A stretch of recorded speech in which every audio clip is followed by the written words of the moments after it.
Juan's rainbow എന്നാണ് ഈ കേക്കിന്റെ പേര്. ജുവാൻ ലോബോ എന്ന ഫ്രഞ്ചുകാരി യുദ്ധത്തിന് പോയ ഭർത്താവായ ആൽബർട്ടിന് വേണ്ടി ഉണ്ടാക്കിയതാണ് ഈ റെസിപ്പി. സ്ട്രോബെറി കൊണ്ടാണ് ജുവാൻ ആദ്യ ദിവസം കേക്ക് ഉണ്ടാക്കിയത്.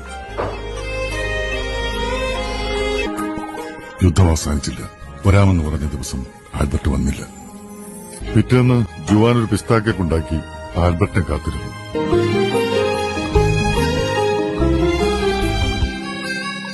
പുള്ളിക്കാരൻ വന്നോ? വന്നില്ല. അവൾ അത് സ്ട്രോബെറി കേക്കിനോട് ചേർത്ത് വെച്ചു. ജുവാൻ തന്റെ മുറ്റത്ത് ആദ്യമായി കാഴ്ച ഓറഞ്ച് മരത്തിൽ നിന്നും പഴുത്ത ഓറഞ്ചുകൾ നോക്കി പറിച്ചെടുത്ത് കേക്കുണ്ടാക്കി കാത്തിരുന്നു. യുദ്ധം അവസാനിച്ചു. 3 ദിവസത്തെ കാത്തിരിപ്പിനൊടുവിൽ അവൾക്ക് ഏറ്റവും ഇഷ്ടപ്പെട്ട ചോക്ലേറ്റുകളുമായി ആൽബർട്ട് വന്നു. അവൾ അത് അവനുവേണ്ടി കരുതി വെച്ച കേക്കിലേക്ക് ഒരുക്കി ചേർത്തു.